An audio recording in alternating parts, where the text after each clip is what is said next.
अब आपको सीधे लेकर चलते हैं बिहार, क्योंकि बिहार में वोटिंग के दौरान कई जगह बवाल हुआ, जिस पर इलेक्शन कमीशन ने बड़ा सख्त रवैया अपनाया है। सख्त ईसी लखीसराय, छपरा, मुजफ्फराबाद में विवाद की खबर के बाद मनेर, सिवान, नालंदा, मोइनुद्दीन नगर में भी बवाल की खबरें आई हैं। लखीसराय में डिप्टी सीएम और आरजेडी एमएलसी में तो बहस हो गई, जिसमें विजय सिन्हा ने लगाया था हमले का आरोप। लखीसराय, छपरा, मुजफ्फरपुर में विवाद की खबर है। सिवान, नालंदा, मोइनुद्दीन नगर में भी बवाल हुआ था। लखीसराय में डिप्टी सीएम और आरजेडी एमएलसी में तो इतनी जोरदार बहस हुई थी, तस्वीरें आपके सामने हैं।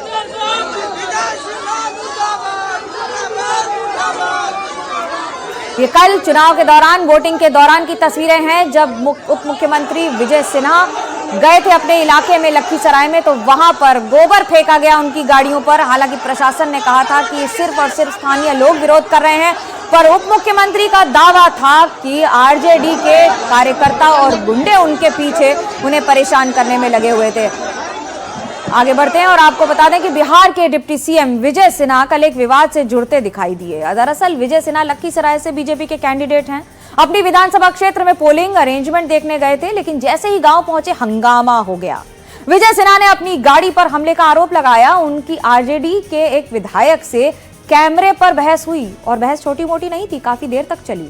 इस मुद्दे पर हमारी सहयोगी सुचरिता कुकरेती ने विजय सिन्हा से बात की, सुनाते हैं आपको उन्होंने क्या कहा। बिहार में आज पहले चरण की वोटिंग थी और बम्पर वोटिंग आज बिहार में हुई है, लेकिन इस बीच सुर्खियों में आई एक घटना, जब बिहार में डिप्टी सीएम विजय सिन्हा और आरजेडी के एमएलसी आमने सामने आ गए। काफी हंगामा सड़क पर हुआ। विजय सिन्हा जी इस वक्त हमारे साथ हैं। विजय जी, आज तो बम्पर वोटिंग का दिन था, लेकिन सुर्खियां बटोर ली इस घटना ने। हुआ क्या था वहां पर? आमने सामने आप और आरजेडी के एमएलसी थे, बहुत तू मैं हो गई। ये घटना खुड़ियाड़ी में हम थे, वहाँ पर हमारे पोलिंग एजेंट को नहीं बैठने दिया था। हमने गया था वहाँ बात करने, वहाँ के अति पिछड़ा दलित के लोगों को भी रोक दिया था वोट देने से। तो गांव जाकर के हम लोग जानना चाहते थे कि वोटर निकल क्यों नहीं रहा वोट दे। जिस समय हम बूथ पर गए, पूरा का पूरा बूथ खाली था। तो लोगों ने बताया कि वो लोग रोक दिया, धमका दिया है। जब गाँव जाने लगे तो राजद के समर्थक लोग और कुछ गुंडे टाइप के लोग जो राजद के हैं, उन्होंने ढेला, पत्थर, गोबर, चप्पल फेंका गाड़ी पर। फिर हमने गाड़ी को बैक कर लिया। बैक करके दूसरे टोला में आकर के हमने रुक गया। फिर खबर आया कि हमारे ही क्षेत्र में नदियामा बूथ पर राजद का एमएलसी अजय सिंह और एक जदयू से कांग्रेस में इधर चुनाव में ही गया है सुजीत कुमार, दोनों उस गांव में जाके वोटर को डरा धमका रहे हैं, डिस्टर्ब कर रहे हैं और लोकल स्थानीय प्रशासन को लेकर के उनको पिटवा रहे हैं। तब तो हमने वहां से जब लौटा तो रास्ते में आ रहा था, मेरी गाड़ी देखने के बाद गाड़ी से निकलकर उसने कहने लगा कि तुम चुनाव हार रहे हो, 14 के बाद तुमको बताएंगे। गांव के लोग ने पहले बताया कि दारू पिए हुए है, पूरा मुंह महक रहा है और लगता है सुबह में ही पी के निकला होगा। तो ये व्यक्ति का ब्लड टेस्ट करवाया जाए तो सच्चाई भी सामने आएगा। ये व्यक्ति बूथ पर पहुंचा कैसे? उम्मीदवार का अधिकार है बूथ पर जाने का, ये बूथ पर कैसे गया? ये जानकारी लेनी चाहिए। और दोनों में कोई उस गाड़ी पर उम्मीदवार नहीं था। किसकी? आप सुन रहे थे विजय सिन्हा को। लखीसराय से बीजेपी के कैंडिडेट हैं, अपने विधानसभा क्षेत्र में पोलिंग अरेंजमेंट देखने गए थे, लेकिन जैसे ही गांव पहुंचे लोगों ने हंगामा शुरू कर दिया। विजय सिन्हा ने आरोप लगाया कि उनकी गाड़ी पर हमला किया गया है। ये रिपोर्ट देखिए।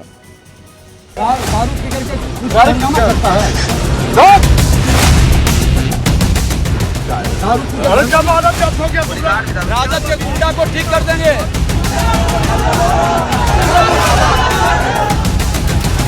दारू पी के जाकर हंगामा क्यों करते हो? तुम हो क्या?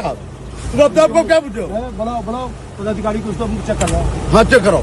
तुम बोलने वाले कौन हो? चेक करवा तो इसको दारू पिए हुए हैं। बिहार के चुनावी दंगल में ये तू मैं का नया एपिसोड है। दारू पी करके हंगामा करता है। दारू पी के बॉडीगार्ड भी दारू पी ले अरे दारू पी हंगामा किसको चेक करवाओ। लखीसराय की सड़क पर ये लड़ाई किसी मामूली इंसान के बीच में नहीं, एक सूबे का डिप्टी सीएम है, दूसरे आरजेडी के एमएलसी। दारू पी के अभी भी दारू पिए हुए है, अभी नदियामा से लोग तुम चार पापी कहाँ से इलाका में आ गए, दारू पी करके फिर नाव सब चढ़ा हुआ है और नाव से 14 तारीख को 14 तारीख को रिजल्ट में। लखीसराय चुनाव के बीच नेताओं के दंगल का अखाड़ा बन गया। डिप्टी सीएम विजय कुमार सिन्हा और आरजेडी एमएलसी अजय सिंह के बीच बूथ कैप्चरिंग को लेकर जंग छिड़ गई। पॉलिटिकल फाइट खुल्लम खुल्ला शेखपुरा रोड पर हुई। धमकी मत दो, तुम्हारे जैसा जब कितना गुंडा है, राजद के गुंडा को हम ठीक कर देंगे, राजद के गाड़ी नहीं छेकता, दारू पी के गुंडा कर रहे हो, ये दारू पिए हुए गुंडे कर रहा है, राजद का एमएलसी है, ये राजद का एमएलसी गुंडे कर रहा है। आरजेडी ने शेखपुरा में बूथ पर कब्जे के इल्जाम लगाए। विजय सिन्हा भड़क गए, अजय सिंह के साथ बीच सड़क पर भिड़ गए। कुछ नहीं तुम हो गया, राजद का अरे छोड़ो, हार गए, बखलाहट है, चुनाव हार गए, बखलाहट है, इसीलिए दारू पी के लोग दारू पी के लोग चुनाव हार गए, दारू पी के बूथ पर क्यों गए हंगामा करने। अरे तुम्हारा गुंडा कब्जा कर रहा था, जो लाखों रुपया सबसे बड़ा गुंडा तो तुम हो, जो गुंडे करते हो जाके दारू पी के कब्जा करना चाह रहा था, नहीं होने दिए।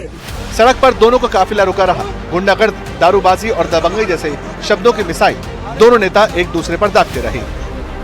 ये सरकारी देख लीजिए कितना जबला लेके चल रहा है, इनको राइट है, आप देख लीजिए कि कौन गुंडे कर रहा है, गाड़ी छेक के हमारा गाड़ी को रोका है, गुंडे करते दारू पी के, इनका जांच करवाइए। तुम कौन होता है जांच करने, जांच होगा, आपका जांच होगा, जांच पर शासन करेगा रे, बंद करो, शराबबंदी है और दारू पी के गुंडे कर रहा बूथ पर जाकर के, बंद करो। देखिए गुंडे के, देखिए दारू पी के महक रहा, मुँह डक डक मुख महक रहा है। अरे लगाने दीजिए ने, इनका काम है दिन भर झूठे बोलना है, डक डक मुख महक रहा है दारू पिए हुए। देखिए एक प्रवासी को भगाने का पूरा प्लान कर लिया और प्रवासी को भगा दिया। और आप बताइए, हम जिला का बेटा 50 साल से सेवा कर रहे हैं, हमको बदनाम करने का कोशिश किया। क्या रिपोर्ट आया है, देखिए क्या बोला है यहाँ के लोग, क्या बोला है यहाँ के लोग, बता लो, बोलिए। जीरो बोलिए, सब चैनल पर जीरो है। सर्टिफिकेट दिया ना, तो हम तो खुद आए यहाँ जांच कराने।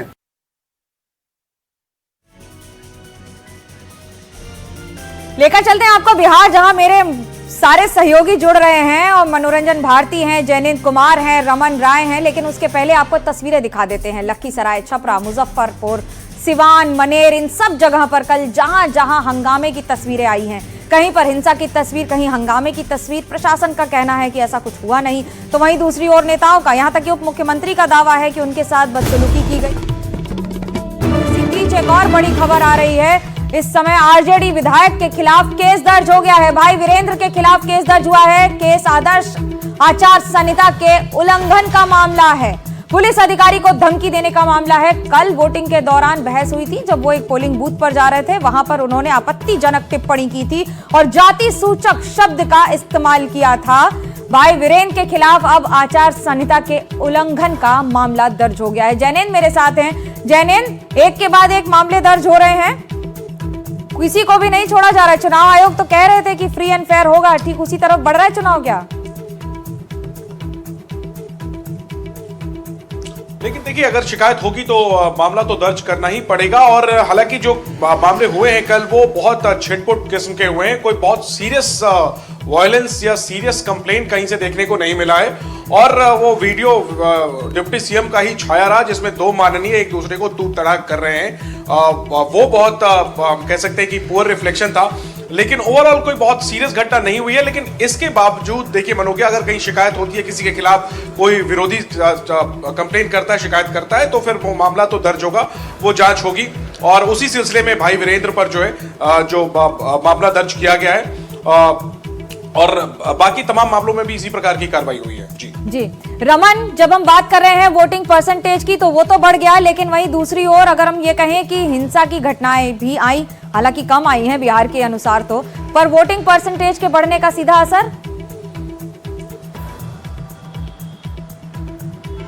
बिल्कुल, वोटिंग परसेंटेज बढ़ने का सीधा असर या तो ये होगा कि ये सत्ता में सरकार की वापसी होगी या फिर सीधा बदलाव होगा, क्योंकि दोनों तरफ से वही बात हो रही है। अगर बात करें एनडीए की तो एनडीए कह रही है, बड़े बड़े जो एनडीए के नेता है संजय झा कह रहे हैं कि जिस तरीके से वोटिंग परसेंटेज 2005 के बाद 2010 में ज्यादा हुई, 2010 के बाद 2015 में ज्यादा हुई, यानी कि सरकार की वापसी हुई, तो एनडीए के तरफ से देखा जा रहा है, उनका मानना है कि हमारी वापसी हो रही है। वहीं दूसरी तरफ तेजस्वी यादव कह रहे हैं कि ज्यादा जो वोटिंग परसेंटेज हुई है 65% वोटिंग, जो कि आजाद भारत के इतिहास में सबसे ज्यादा वोटिंग परसेंटेज इस बार बिहार के चुनाव में हमें देखने को मिली है। तो तेजस्वी यादव का मानना है कि ये वोटिंग परसेंटेज बदलाव के लिए बढ़े हैं। दूसरी तरफ प्रशांत किशोर भी कह रहे हैं कि ये नई व्यवस्था के लिए बने हैं। तो जो भी ऑपोजिशन है वो इसे अपनी एडवांटेज मान रहा है, और दूसरी तरफ एनडीए के जो पार्टनर्स है, एनडीए के जो नेता है, वो कह रहे हैं कि हमारी सत्ता में वापसी हो रही है, क्योंकि बिहार के पिछले 3 चुनाव के अगर ट्रेंड्स देखे जाएंगे तो उसमें जो वोटिंग परसेंटेज हर चुनाव से ज्यादा अगले चुनाव में होती है, तो एनडीए सरकार में वापसी की है। यही बात है कि इस बार भी एनडीए के नेता मान रहे हैं कि नीतीश कुमार की लीडरशिप में जो चुनाव लड़ा जा रहा है उनकी वापसी हो रही है। लेकिन दूसरी तरफ तेजस्वी यादव और बाकी के जो अपोजिशन की पार्टीज है, जैसे कि प्रशांत किशोर है, कई सारे नेता है, वो मान रहे हैं कि इस बार जो है वो बदलाव सुनिश्चित है बिहार के चुनाव में। जी रमन, आप बने रहिए हमारे साथ। एक और बड़ी खबर आ रही है, छपरा में सीपीएम विधायक की गाड़ी पर हमला हुआ है। हमले में बाल बाल बचे हैं सत्येंद्र यादव। बनवार और जैतपुर इलाके में हुआ था हमला। इलाके में अतिरिक्त सुरक्षा बल तैनात किया गया है। हमलावरों की तलाश में जुटी है पुलिस। इस समय कानून व्यवस्था चुनाव आयोग के हाथ में होती है। अधिकतर केंद्रीय सुरक्षा बल या फिर राज्य की पुलिस की तैनाती होती है।